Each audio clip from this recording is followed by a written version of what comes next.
نحمده ونصلي على رسوله الكريم اما بعد اعوذ باللہ من الشیطان الرجیم بسم اللہ الرحمن الرحیم۔ سورۃ البقرہ کی 30 آیات اللہ کی توفیق سے ہم پہلے پڑھ چکے ہیں۔ 31ویں آیت کی طرف بڑھتے ہیں بلا تاخیر ترتیب کے حساب سے ہم پہلے آیت کی تلاوت کرتے ہیں اور اس کے بعد اس کا معنی اور مفہوم کو سمجھنے کی کوشش کرتے ہیں۔ اعوذ باللہ من الشیطان الرجیم، أعوذ بالله من الشيطان الرجيم. بسم الله الرحمن الرحيم. بسم الله الرحمن الرحيم. وعلم آدم الأسماء كلها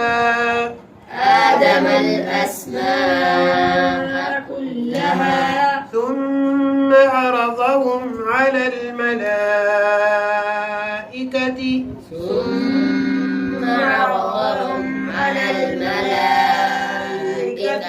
فقال أنبئوني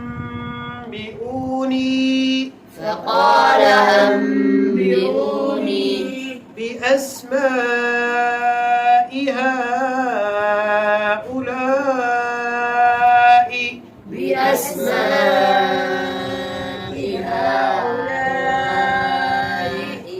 إن كنتم صادقين۔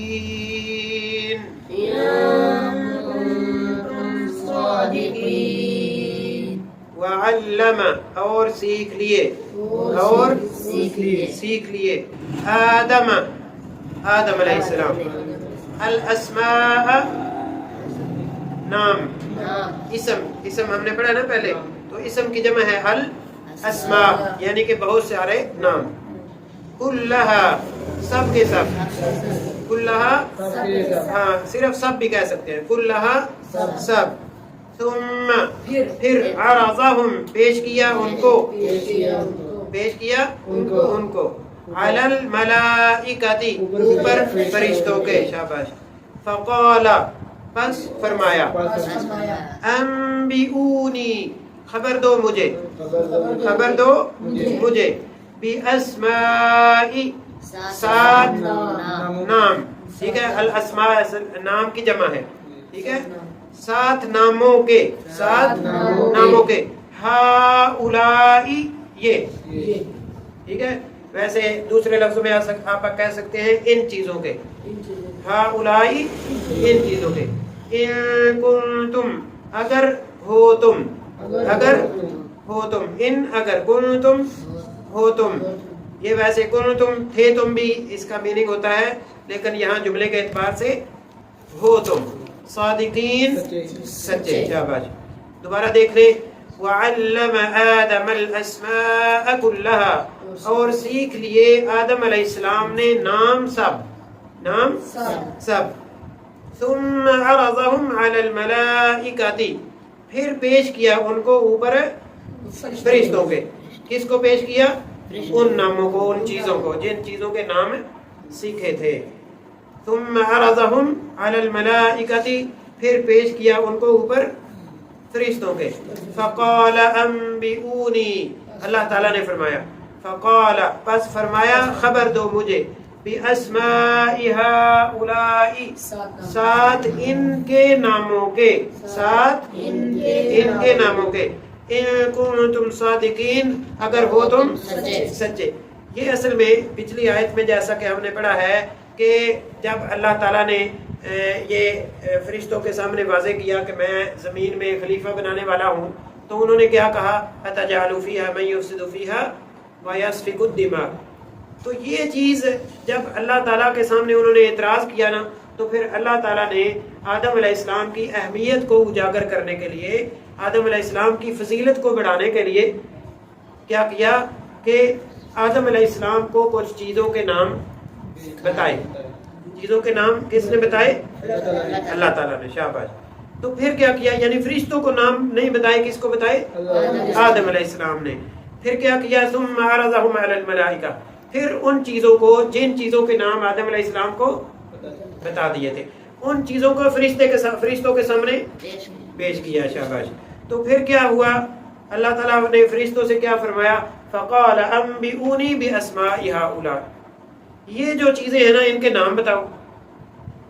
ٹھیک ہے، تو ساتھ ہی اللہ نے کیا فرمایا، ان کنتم صادقین، اگر تم سچے ہو. کس بات میں؟ یہ جو انہوں نے اعتراض کیا تھا، اتجعل فیہا من یفسد فیہا ویسفک الدماء. اگر آپ اس بات میں سچے ہیں تو آپ ان چیزوں کے نام ہی بتا دیں. ٹھیک ہے، تو پھر اصل بات کیا تھی کہ اس آیت میں ہمیں یہ پتہ چلتا ہے کہ علم جو ہے نا وہ فضیلت کی وجہ ہے، کیونکہ آدم علیہ السلام کو اللہ تعالیٰ نے کیا دیا؟ ان چیزوں کے ناموں کا علم دیا، ان چیزوں کا علم دیا. چیزوں کا علم دیا یا چیزوں کے ناموں کا علم دیا؟ تو چیزوں کا علم ہو یا چیزوں کے ناموں کا علم ہو، اس علم سے فرشتوں کو محروم رکھا. تو علم کے اعتبار سے آدم علیہ السلام کی فضیلت فرشتوں کے سامنے واضح فرمائی، اور اللہ تعالیٰ نے فرشتوں کے سامنے جب وہ چیزیں پیش کی تو اللہ تعالیٰ نے فرمایا کہ اگر تم یہ جو اعتراض کیا ہے، اس اعتراض پر اگر تم سچے ہو تو پھر ان چیزوں کے نام ہی بتا دو. ٹھیک ہے، تو پھر کیا ہوا؟ اگلی آیت میں ہم پڑھتے ہیں، قالوا سبحانك قالوا سبحانك لا علم لنا إلا ما علمتنا إلا ما علمتنا إنك أنت العليم الحكيم. إنك أنت العليم الحكيم. نون بے گناہ کیوں نہیں کر رہے آپ؟ نون ساکن ہے اور اس کے بعد تا ہے. تجوید کا غور صاحب کیے ہوئے ہیں. یہاں کیا ہوگا؟ کون بتائے گا؟ انتا. شاباش، اکفا ہو رہا ہے، خیال کیا کریں. دوبارہ دیکھیں، انک انت العلیم الحکیم. إنك أنت العليم الحكيم. جی ترجمہ دیکھیں. قالو کہا انہوں نے، سبحانک پاک ہے تو، سبحانک پاک ہے تو، لا علم نہیں علم، نہیں علم، لنا واسطے ہمارے، الا مگر، ما جو، علمتنا سکھایا تو نے ہمیں، علمتا سکھایا تو نے نہ ہمیں، انکا بے شک تو، انت العلیم تو ہی علم رکھنے والا ہے، انت تو ہی العلیم علم رکھنے والا ہے، الحکیم حکمت والا ہے. العلیم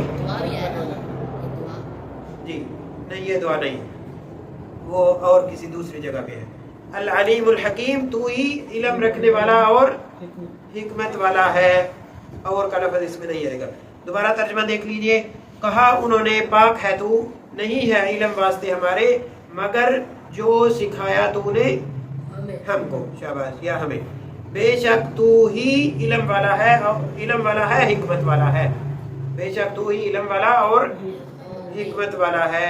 تو اس آیت میں فرشتوں نے پھر اعتراف کیا کہ اے اللہ سبحانک، انہوں نے سب نے مل کے کہا سبحانک، اے اللہ تو پاک ہے. یعنی کہ پاک ذات کون سی ہے؟ اللہ تعالیٰ کی.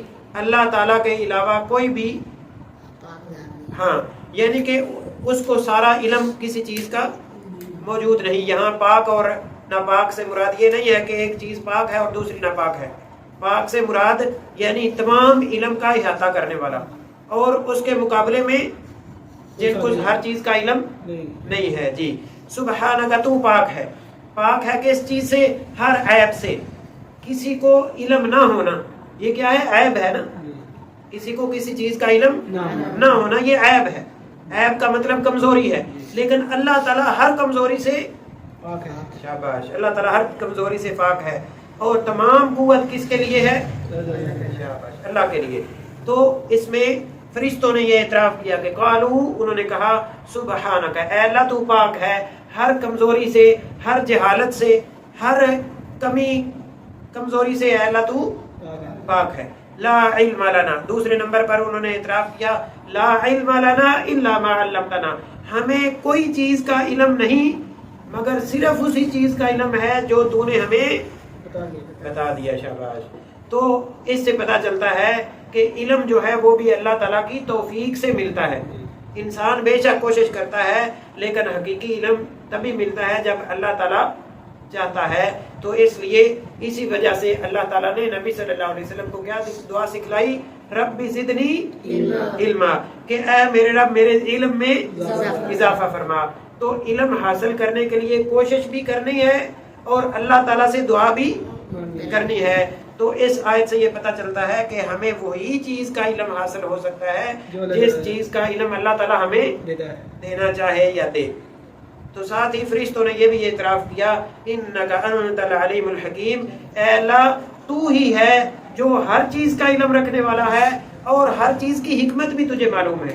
یعنی کہ انسان کی تخلیق کی حکمت کیا ہے، انسان کی تخلیق کے اندر کیا خاصیت ہے، اس کی حکمت کس کو معلوم ہے؟